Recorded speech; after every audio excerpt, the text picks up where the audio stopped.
944.000 y 5.77 millones de libras. Esas no son simples cifras desalmadas en un frío informe financiero de fin de año. Son sentencias firmes que están empujando a las principales urbes del Reino Unido hacia un pozo profundo de agotamiento estructural. Mientras la tasa de migración neta en todo el territorio británico caía de forma imprevista en un 69% a comienzos de 2026, en los callejones profundos y las periferias de Manchester, Birmingham o Nottingham, se desataba una realidad diametralmente opuesta y brutal. Los presupuestos locales se queman hoy a un ritmo de 5.77 millones de libras esterlinas cada 24 horas. Un flujo constante de dinero destinado únicamente a sostener la red de hoteles para refugiados. Europa asumió en su momento que el Brexit sería el freno definitivo para que el Reino Unido sellara sus fronteras coloniales, pero la geografía y la burocracia demostraron el error. La pérdida del reglamento de Dublín III tras la desconexión europea ha transformado al país en una isla de estrangulamiento. Un territorio confinado, donde los contratistas privados canalizan flujos de migrantes hacia regiones autónomas ya empobrecidas para maximizar sus márgenes de beneficio. Desvelemos la realidad de los distritos británicos que sufren hoy una doble crisis.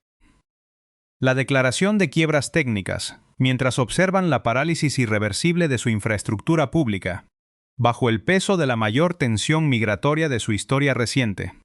70.000 libras esterlinas al día, en efectivo.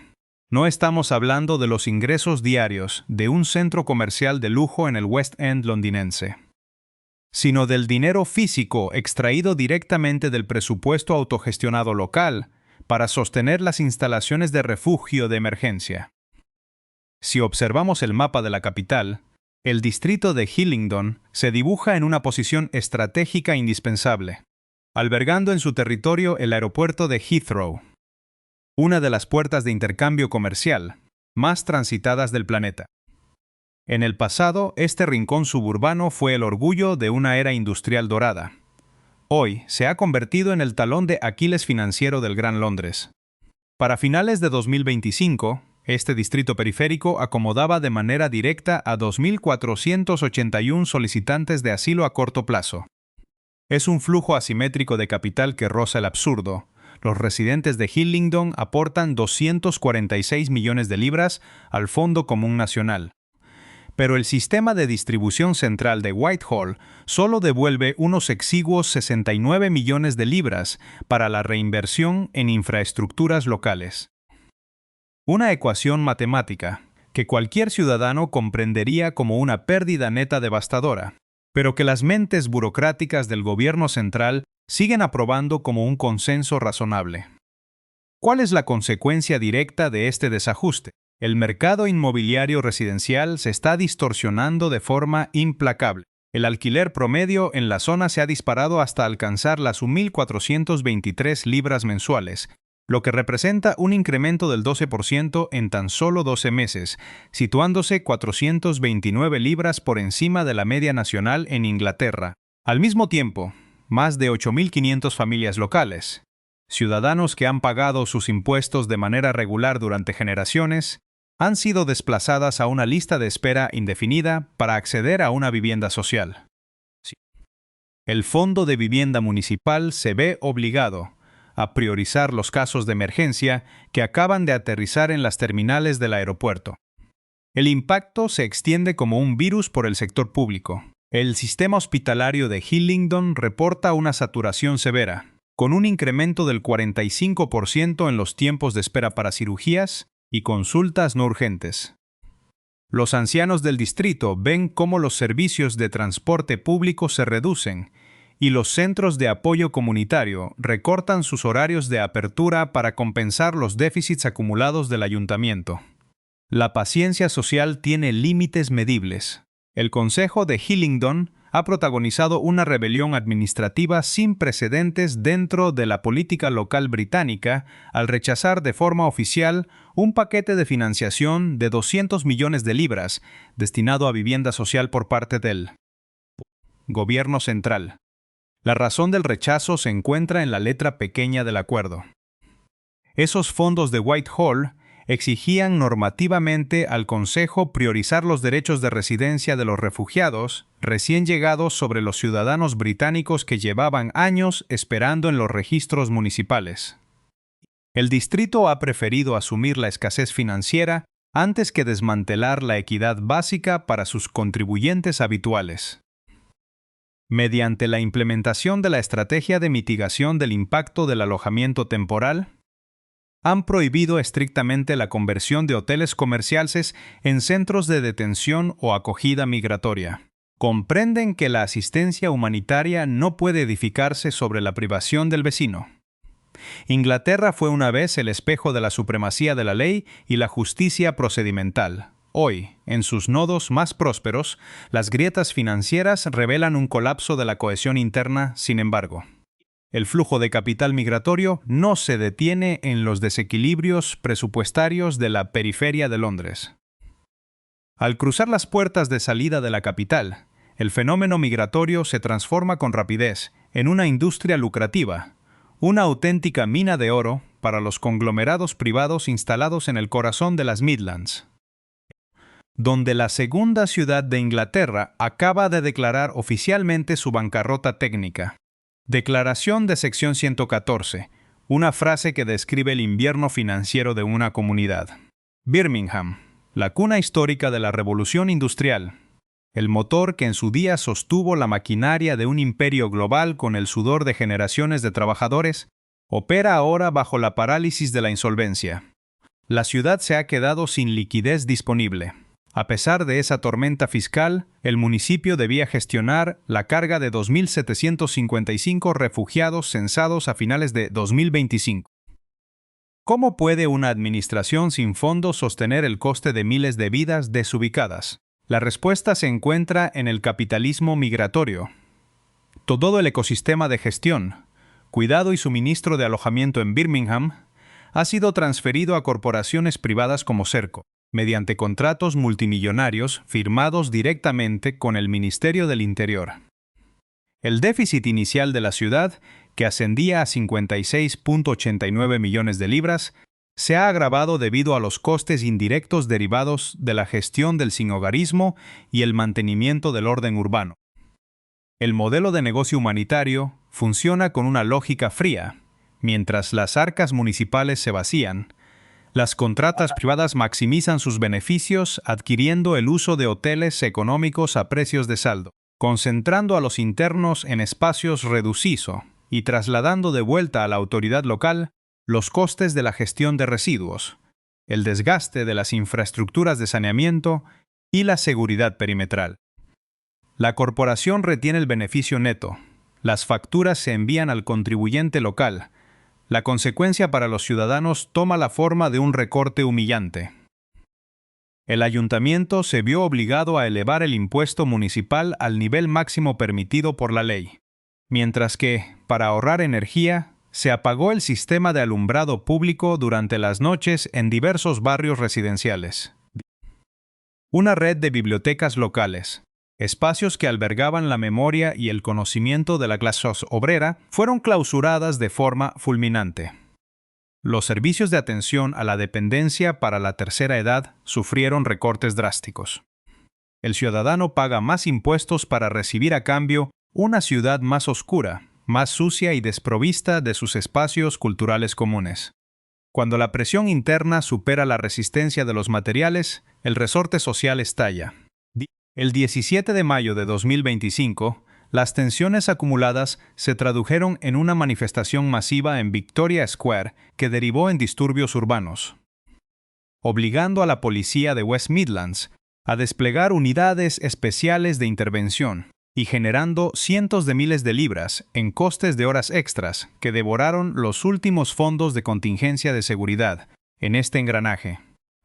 Quienes llegan tampoco encuentran la dignidad prometida. Son transformados en mercancías vivas, confinadas en las habitaciones de alquiler de los contratistas, sin derecho legal a trabajar, aislados de la economía real y expuestos al resentimiento de los entornos receptores.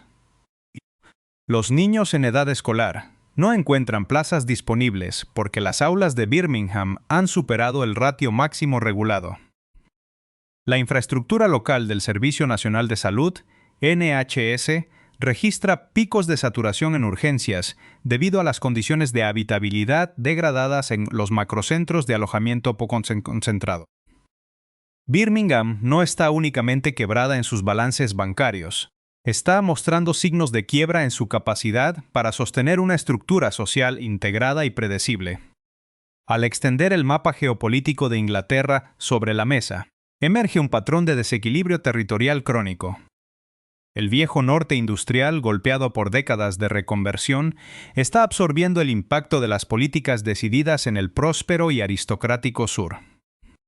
La región del Gran Manchester, desde Salford y Bolton hasta Rochdale, se ha convertido en el principal receptor de la denominada política de dispersión integral. Las cifras oficiales de finales de 2025 muestran que la ciudad de Manchester albergaba a 1.846 solicitantes de asilo. Bolton asumía 1.067 personas, y un municipio con serias dificultades socioeconómicas como Rochdale asimilaba hasta 719 individuos. La densidad de recepción en Rochdale alcanzó una proporción sofocante, 30.52 personas por cada 10.000 residentes, situándose entre las tasas de presión demográfica más altas de toda la nación. ¿A qué responde esta concentración geográfica tan específica? La explicación radica en los incentivos financieros de los operadores privados. Los contratistas redirigen los flujos de población hacia el norte de Inglaterra, debido a que los costes del suelo y los precios de los alquileres comerciales son sustancialmente más bajos que en los condados del sur. De este modo, optimizan el margen de ganancia de las subvenciones que reciben del presupuesto central, reteniendo la diferencia como beneficio corporativo y dejando que la infraestructura física local absorba el impacto del crecimiento demográfico repentino. El coste de este arbitraje financiero recae sobre los presupuestos asistenciales municipales. Los costes operativos de soporte directo e indirecto en Rochdale consumieron 39 millones de libras anuales del Fondo de Bienestar Local. El sistema educativo de Manchester reportó que la demanda de servicios de apoyo lingüístico especializado creció un 16.9%, absorbiendo recursos originalmente destinados al mantenimiento de la plantilla docente común. La asimetría regional es tan evidente que destruye la confianza en las instituciones.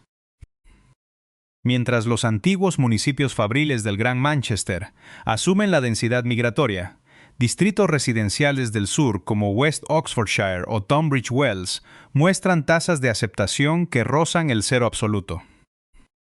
Las comunidades del norte experimentan esto como una traición institucional. Tras haber soportado el peso del declive manufacturero, ahora deben gestionar las responsabilidades internacionales delegadas por las élites metropolitanas.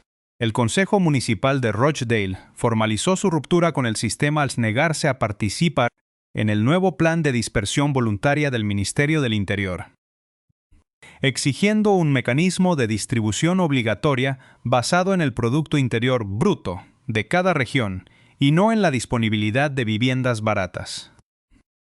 En los barrios obreros, el paisaje urbano se transforma.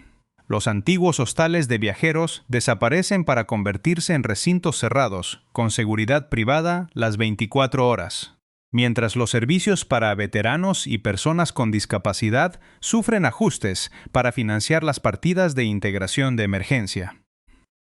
Las localidades que una vez sostuvieron la economía del carbón y el acero enfrentan hoy el reto de transformarse en espacios dependientes de los subsidios estatales de contingencia, fracturando los lazos de identidad comunitaria que costó siglos edificar.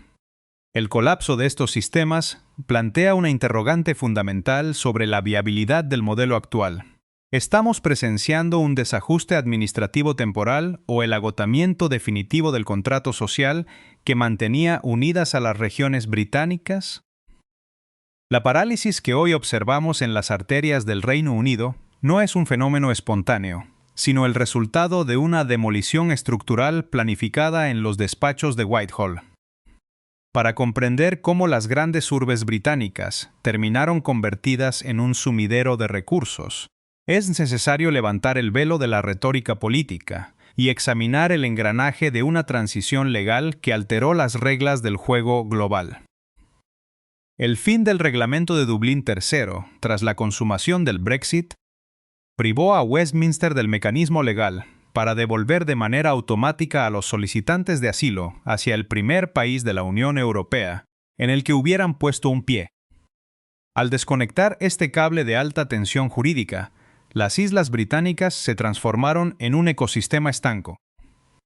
Las redes de tráfico de personas y los contratistas privados comprendieron de inmediato que cualquier individuo que lograra pisar suelo británico se convertiría en un residente permanente del sistema burocrático de PIS durante años. Un activo cautivo generador de subsidios continuos.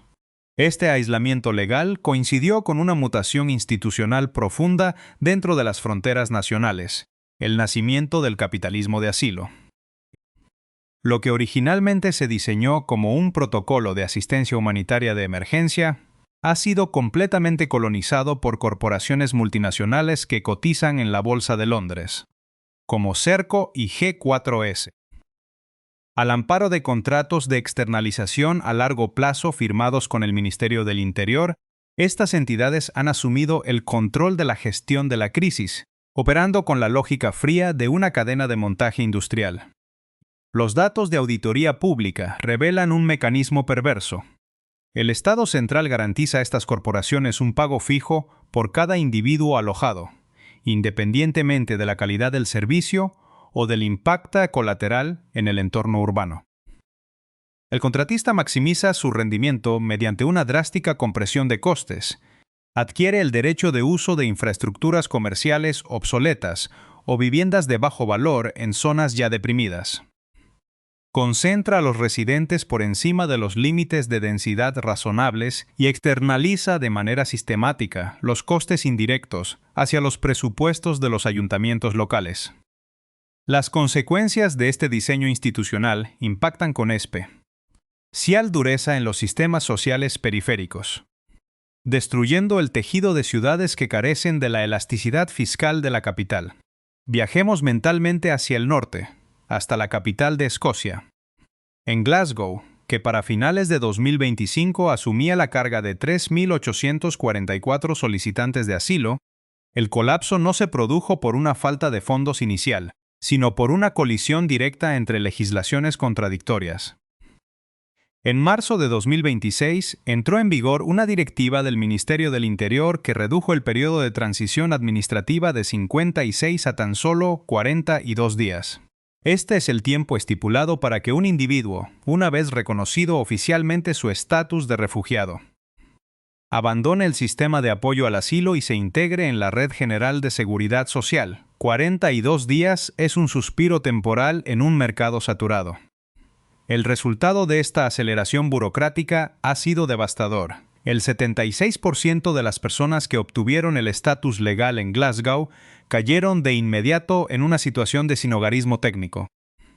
Al cesar las ayudas de alojamiento estatal, fueron expulsadas de los hoteles, gestionados por las corporaciones y empujadas hacia la vía pública. Aquí es donde se activa la trampa legal escocesa, por mandato de su propia legislación autonómica. Las autoridades locales de Glasgow tienen la obligación jurídica ineludible de proporcionar un techo a cualquier persona desamparada dentro de sus fronteras. De la noche a la mañana, la ciudad se transformó en un imán institucional que absorbió no solo a su propia población flotante, sino a flujos migratorios procedentes de otros distritos del Reino Unido, que buscaban el amparo de esta red de protección legal. La consecuencia directa ha sido la declaración de una emergencia de vivienda sin precedentes en la ciudad, con más de 6.600 expedientes residenciales completamente atascados, ante la falta de stock en el Fondo de Vivienda Social. El ayuntamiento se ha visto obligado a alquilar apartamentos turísticos y habitaciones comerciales a precios de mercado de libre flotación, para evitar sanciones judiciales por incumplimiento de la ley de vivienda. Este desvío presupuestario se financia mediante el desmantelamiento de las políticas públicas locales. El presupuesto destinado a modernizar los sistemas de calefacción invernal para la población anciana de Glasgow sufrió un recorte lineal del 30%. Los trabajadores locales que llevaban una década inscritos en las listas municipales de acceso a una vivienda de protección oficial observan cómo sus expedientes se postergan indefinidamente para dar prioridad a los realojamientos de urgencia exigido. Ese es por los tribunales. Cuando este bloqueo residencial se traslada a entornos con un historial previo de tensiones sectarias o desindustrialización severa, la crisis económica muta rápidamente en una crisis de orden público. En Liverpool y el área metropolitana de Merseyside, que albergaban a 2.361 solicitantes de asilo a mediados de 2025, el detonante no fue una directiva administrativa, sino la desinformación digital amplificada por algoritmos globales. Tras los trágicos sucesos de Southport, perfiles de redes sociales de extrema derecha coordinaron campañas de agitación que alcanzaron los 580 millones de visualizaciones en territorio británico. Canalizando la frustración económica latente hacia los centros de acogida provisionales, como el Richmond Apart Hotel, la violencia desatada el 23 de agosto de 2025 transformó el centro histórico del puerto en un escenario de confrontación física permanente. Para contener la marea, la policía de Merseyside tuvo que movilizar a más de 3.000 agentes de unidades antidisturbios en turnos continuos. Los costes salariales extraordinarios y el despliegue logístico trituraron el fondo de contingencia de seguridad del condado en menos de 60 días. La parálisis económica subsiguiente destruyó la temporada alta de turismo de una urbe que depende del sector servicios para mantener a flote su economía postindustrial. Las vallas metálicas y los perímetros blindados que hoy rodean las instalaciones de asilo son sufragados con las tasas comerciales de los pequeños empresarios locales, quienes pagan más para mantener protegidos los recintos de una industria ajena, mientras sus propios negocios permanecen cerrados por motivos de seguridad. El Ayuntamiento de Liverpool ya ha emitido una advertencia formal al gobierno de la nación. Si los costes de seguridad no son reembolsados de forma directa por el Tesoro Central, la ciudad perderá la capacidad financiera para garantizar el servicio básico de bomberos y ambulancias antes del cierre del año fiscal, mientras los cordones policiales intentan contener la fractura social en los puertos del oeste. En Yorkshire, la degradación adopta una forma higiénica y urbanística mucho más silenciosa, pero igualmente destructiva.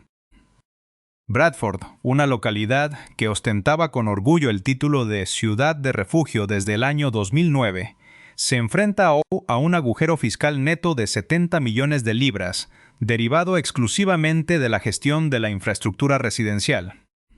En este distrito, el Ministerio del Interior delegó las operaciones en el contratista G4S, cuya estrategia para rentabilizar el servicio consistió en la adquisición masiva de las tradicionales casas unifamiliares de ladrillo visto, típicas de los barrios obreros, para subdividirlas internamente en alojamientos de alta densidad.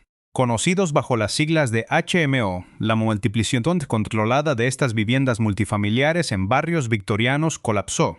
Los sistemas de recogida de residuos y las redes de saneamiento de agua, diseñadas para una densidad demográfica 3B, es menor.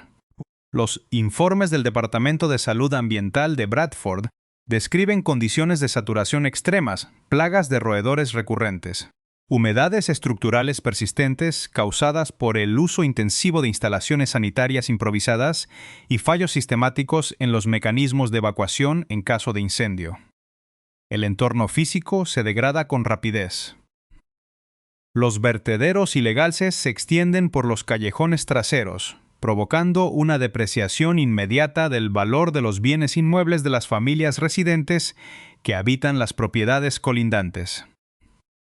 Para muchos jubilados de Bradford, sus viviendas representaban el único patrimonio acumulado a lo largo de una vida de trabajo fabril. Hoy, observan cómo ese capital se evapora debido al deterioro del entorno urbano, sin que el ayuntamiento disponga de competencias legales para sancionar a la corporación gestora, cuyos contratos con el Estado gozan de inmunidad frente a las ordenanzas municipales. El sistema de protección social británico funciona como un circuito de vasos comunicantes, cuando una presión desmedida altera uno de los nodos. Todo el conjunto experimenta una caída de tensión. Las cifras operativas de Coventry ilustran este principio con una frialdad matemática incómoda. La ciudad registra una tasa de recepción de solicitantes de asilo del 273.8% en relación con la cuota teórica asignada inicialmente por los ministerios de Londres, superando en un 124.6% los umbrales máximos de seguridad demográfica comunitaria. El punto de ruptura en Coventry no se localiza en los balances de vivienda, sino en las salas de espera de su infraestructura médica. Los individuos que desembarcan tras travesías marítimas prolongadas presentan un perfil clínico que combina patologías crónicas desatendidas con cuadros severos de trastorno por estrés postraumático, para dar cumplimiento a los protocolos de atención médica obligatoria. El servicio de salud local ha tenido que desviar recursos económicos y personal especializado hacia la creación de unidades de traducción médica y terapias de salud mental de urgencia. La consecuencia para la población autóctona es inmediata. El tiempo medio para obtener una cita con un médico de cabecera se ha dilatado hasta extremos históricos, y solo el 36% de los residentes locales afirma poder acceder a una consulta presencial en la misma semana de su solicitud. El personal de enfermería y los médicos de urgencias del NHS en Coventry se encuentran en un estado de agotamiento crónico, lo que ha provocado una oleada de dimisiones anticipadas y bajas por estrés laboral que reduce aún más la capacidad operativa del sistema. Al mismo tiempo, las familias trabajadoras pierden el acceso a las escuelas de proximidad para sus hijos, ya que el sistema educativo debe priorizar la escolarización de los menores procedentes de los centros de acogida que requieren profesores de apoyo lingüístico dedicados a tiempo completo. Los ciudadanos que sostuvieron el andamiaje del estado del bienestar durante 40 años descubren que, en el momento de mayor vulnerabilidad de sus vidas, el contrato social se ha diluido en una densa niebla de prioridades globales dictadas desde oficinas ministeriales que jamás experimentarán la realidad de una sala de espera colapsada en las provincias del norte. ¿Es este desajuste estructural el fruto de una simple negligencia administrativa? ¿O estamos presenciando el sacrificio deliberado de los servicios públicos regionales para preservar la apariencia de estabilidad en la metrópoli central? La acumulación de estas tensiones demográficas y financieras ha dejado de ser una proyección de riesgo para convertirse en un paisaje de fracturas visibles. El impacto de quemar 5.77 millones de libras diarias no se mide únicamente en los balances consolidados de los ministerios, sino en el desmantelamiento progresivo de la cotidianidad en las ciudades periféricas del Reino Unido. Al cruzar el Ecuador de 2026, las consecuencias actuales de este diseño político configuran una geografía del descontento donde los servicios más elementales sufren una regresión irreversible. Las comunidades que en su día fueron los pilares del desarrollo industrial británico, hoy asumen el coste de un modelo humanitario que amenaza con transformar el mapa social en un archipiélago de guetos institucionales y administraciones insolventes. Para mensurar el alcance real de esta parálisis, es preciso observar el corazón de las Midlands orientales. Nottingham, una urbe cuya identidad histórica se cimentó sobre la autogestión y las leyendas de justicia distributiva, ofrece hoy el testimonio crudo de un colapso fiscal absoluto. La emisión de su aviso bajo la sección 114 reveló un agujero presupuestario insalvable de 56.89 millones de libras, provocado de manera directa por el incremento descontrolado en los costes de los servicios sociales de emergencia y los fondos destinados al alojamiento temporal. La realidad diaria de Nottingham exige destinar 22.000 libras cada 24 horas al alquiler de plazas hoteleras comerciales. Una sangría de liquidez que se ejecuta mientras la lista de espera de los ciudadanos locales para acceder a una vivienda social supera los 10.000 expedientes activos.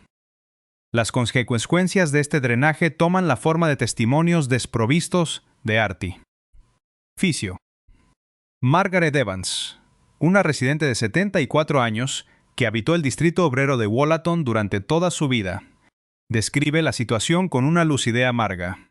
Hemos pagado tasas municipales de forma ininterrumpida bajo la promesa de que el Estado sostendría nuestra vejez. Hoy, el centro de día donde nos reuníamos ha sido clausurado permanentemente. Las frecuencias de los autobuses subvencionados se han reducido a la mitad y las calles carecen de iluminación a partir de la medianoche. Nos imponen un aumento impositivo histórico para financiar la parálisis de un sistema hospitalario, donde obtener una cita de atención primaria requiere semanas de espera.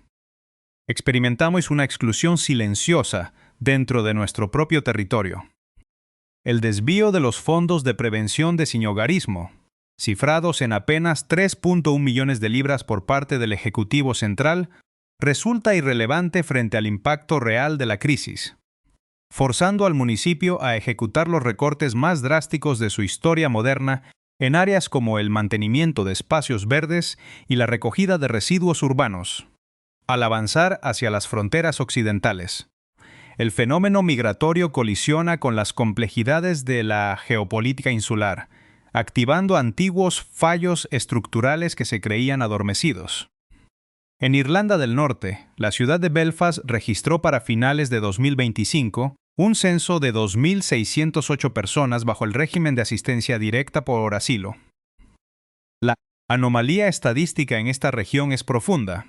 El volumen de individuos albergados en alojamientos de emergencia dentro del casco urbano se multiplicó exponencialmente, pasando de apenas 14 casos registrados en 2021 a miles en el periodo actual. Este incremento responde a la explotación sistemática de un vacío legal derivado de los acuerdos de Viernes Santo, la persistencia de una frontera abierta e incontrolada entre la República de Irlanda y el territorio de Irlanda del Norte. Los informes de control fronterizo indican que el 87% de los solicitantes de protección internacional que tramitaron sus expedientes en Dublín accedieron previamente a la isla de Irlanda por vía terrestre, utilizando a Belfast como un nodo de tránsito logístico para eludir las severas legislaciones de deportación aprobadas por el Parlamento de Londres. Esta triangulación geográfica ha desencadenado una disputa diplomática estéril entre las administraciones de ambos países, mientras en el interior de los distritos de Belfast, la tensión social amenaza con fracturar la precaria paz comunitaria. La ocupación de complejos hoteleros íntegros por parte del Ministerio del Interior, ejecutada sin mediar consulta previa con las autoridades locales, ha reactivado las movilizaciones de los sectores leales más radicales, derivando en conatos de sabotaje e incendios provocados. Aquellos que permanecen confinados en el interior de estas estructuras sobreviven bajo un régimen de subsidios de 9.95 libras semanales. Una asignación marginal que los empuja de forma inevitable hacia los circuitos del trabajo sumergido y las redes de explotación informal para garantizar su subsistencia.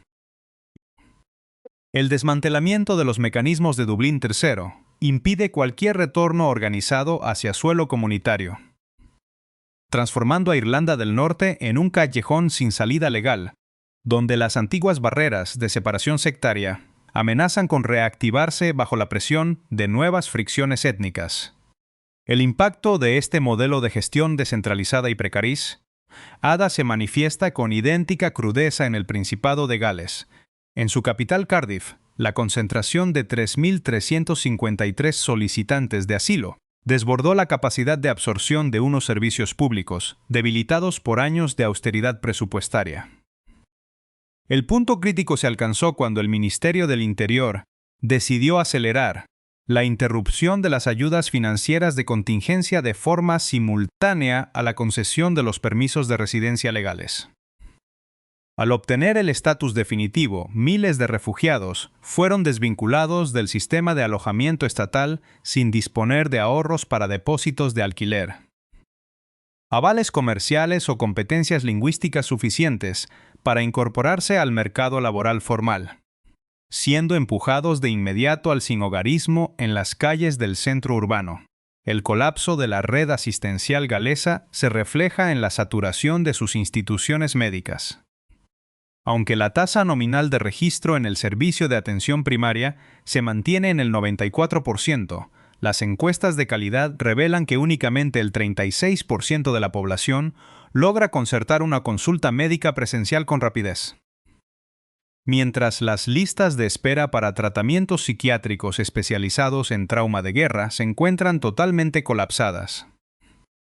El Ayuntamiento de Cardiff se vio obligado a detraer fondos de los programas locales de mitigación de la pobreza y subsidios de combustible para el invierno con el objetivo de edificar centros de acogida nocturna temporales.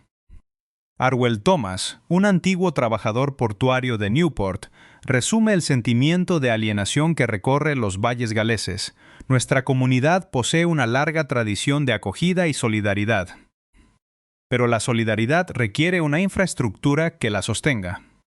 Observamos cómo las aulas de nuestras escuelas reducen el personal de apoyo general para concentrar los recursos en la integración lingüística de emergencia, mientras los hospitales rurales suspenden servicios de urgencia por falta de personal facultativo. No se trata de una crisis humanitaria inevitable, sino de la transferencia sistemática de una responsabilidad estatal hacia las comunidades menos equipadas para soportarla.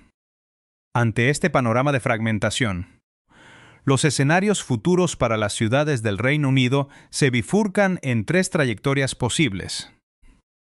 El primer escenario contempla la normalización de la quiebra técnica municipal, un horizonte donde los ayuntamientos de las provincias se transforman en meras agencias de liquidación de activos, limitándose a proveer los servicios mínimos obligatorios por ley, mientras privatizan el espacio público y abandonan las políticas de cohesión social, consolidando una Inglaterra de dos velocidades donde el bienestar es un privilegio reservado para los distritos ricos del sur.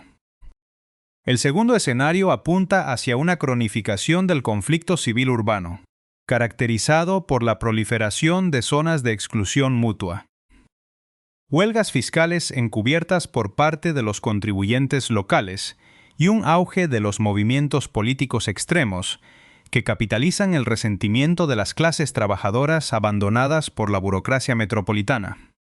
El tercer escenario, el más complejo e improbable en el corto plazo, exigiría una reestructuración total del pacto fiscal británico.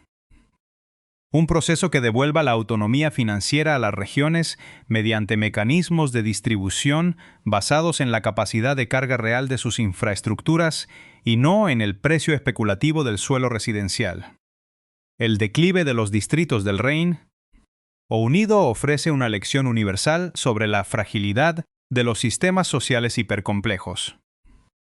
La prosperidad de una nación no puede sostenerse indefinidamente mediante la explotación de la resistencia de sus comunidades periféricas, ni mediante la delegación de las responsabilidades humanitarias en el balance de beneficios de corporaciones privadas. Cuando el Estado prioriza el cumplimiento de métricas abstractas y directivas burocráticas sobre la preservación de la equidad básica y el bienestar de sus propios ciudadanos, el contrato social que fundamenta la legitimidad de las instituciones se desintegra. Las grietas financieras que hoy surcan las fachadas victorianas de Birmingham, Manchester o Glasgow no son meros accidentes de un ciclo económico desfavorable. Son las señales inequívocas del agotamiento de un modelo urbano que olvidó que la verdadera riqueza de una sociedad reside en la solidez de sus vínculos comunitarios y en la justicia interna de sus instituciones. Inglaterra se encuentra ante el espejo de su propia decadencia institucional, descubriendo que las facturas acumuladas de una mala gestión global siempre terminan pagándose con la moneda local del descontento y la desolación.